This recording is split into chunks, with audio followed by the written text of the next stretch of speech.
गुस्सा मनुष्य का सबसे पुराना शत्रु है, लेकिन अजीब बात यह है कि आदमी उसी को अपना मित्र बना लेता है। जब भी जीवन में कुछ मन के अनुसार नहीं होता, जब कोई व्यक्ति हमारी अपेक्षाओं पर खरा नहीं उतरता, जब परिस्थितियां हमारे नियंत्रण से बाहर जाती हैं, तब गुस्सा जन्म लेता है। गुस्सा बाहर की वजह से नहीं आता, गुस्सा आपके भीतर से आता है। बाहर की घटना सिर्फ एक बहाना होती है। यदि भीतर गुस्सा न हो तो कोई भी घटना आपको क्रोधित नहीं कर सकती। ओशो कहते हैं कि गुस्सा पागलपन का छोटा सा रूप है। फर्क सिर्फ इतना है कि पागलपन स्थायी हो जाता है और गुस्सा क्षणिक होता है। लेकिन हर बार जब आप गुस्सा करते हैं, आप अपने भीतर पागलपन का अभ्यास कर रहे होते हैं। धीरे धीरे यह अभ्यास आपकी आदत बन जाता है और फिर जीवन में शांति नाम की कोई चीज बचती ही नहीं। जब आदमी गुस्से में होता है, तब वह वर्तमान में नहीं होता। वह या तो अतीत की किसी चोट को याद कर रहा होता है या भविष्य की किसी कल्पना से डर रहा होता है। गुस्सा कभी भी इस क्षण में नहीं होता। इसीलिए गुस्सा ध्यान का शत्रु है। जो व्यक्ति गुस्से में जीता है, वह कभी ध्यान में नहीं जा सकता, कभी साक्षी नहीं बन सकता। आपने देखा होगा, गुस्से में आदमी क्या क्या कर बैठता है। ऐसे शब्द बोल देता है जिन्हें वह जीवन भर वापस नहीं ले सकता।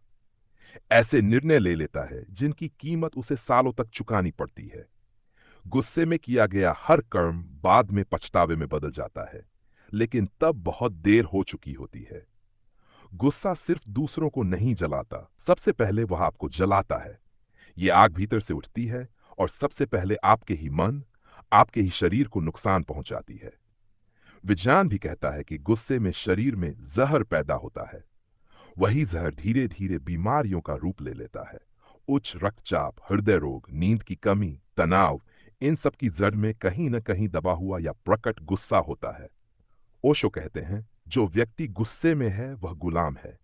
वह अपने भीतर की भावनाओं का गुलाम है। जो बात, जो व्यक्ति, जो परिस्थिति आपको गुस्सा दिला दे, वही आपका मालिक बन जाता है।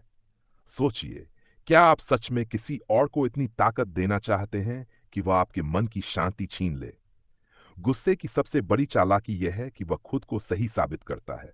मन कहता है मैं सही हूं, सामने वाला गलत है। लेकिन ओशो कहते हैं, सही होना बहुत सस्ता है, शांत होना बहुत कीमती है।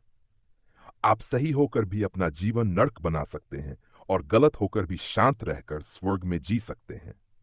अधिकतर लोग गुस्से को दबाने की कोशिश करते हैं। समाज ने हमें यही सिखाया है, गुस्सा बुरा है, इसे मत दिखाओ। लेकिन दबाया हुआ गुस्सा और भी खतरनाक हो जाता है। वह भीतर ही भीतर सड़ता रहता है और किसी न किसी दिन विस्फोट बनकर बाहर आता है। समाधान दबाने में नहीं है, समाधान देखने में है। ओशो कहते हैं, गुस्से को देखो। जब गुस्सा आए तो उसे लड़ो मत, उसे सही ठहराओ भी मत। बस देखो, साक्षी बनो। जैसे कोई बादल आकाश में आता है और चला जाता है, वैसे ही गुस्से को आने दो, जाने दो। आप देखेंगे कि यदि आप सिर्फ देखने में टिक गए, तो गुस्सा ज्यादा देर टिक ही नहीं पाता। गुस्सा ऊर्जा है, नकारात्मक ऊर्जा। यदि आप जागरूक नहीं हैं, तो वही ऊर्जा विनाश बन जाती है। लेकिन यदि आप होश में हैं, तो वही ऊर्जा रूपांतरित हो सकती है। वही ऊर्जा करुणा बन सकती है, समझ बन सकती है, प्रेम बन सकती है। फर्क सिर्फ जागरूकता का है। जो व्यक्ति स्वयं से प्रेम नहीं करता, वही सबसे ज्यादा गुस्से में रहता है। भीतर खालीपन होता है, असंतोष होता है, और वही गुस्से के रूप में बाहर निकलता है।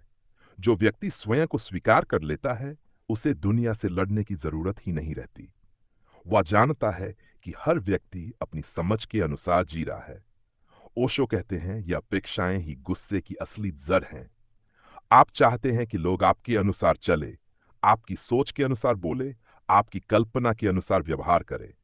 लेकिन दुनिया आपकी नहीं है। जब अपेक्षा टूटती है, तब गुस्सा पैदा होता है। यदि अपेक्षा ही न हो, तो गुस्सा भी नहीं होगा। गुस्से में आदमी हमेशा दूसरे को बदलना चाहता है। लेकिन ओशो कहते हैं, दुनिया में एक ही व्यक्ति है जिसे बदला जा सकता है, वह आप स्वयं हैं। जिस दिन यह समझ आ जाती है, उस दिन गुस्सा धीरे धीरे विदा लेने लगता है।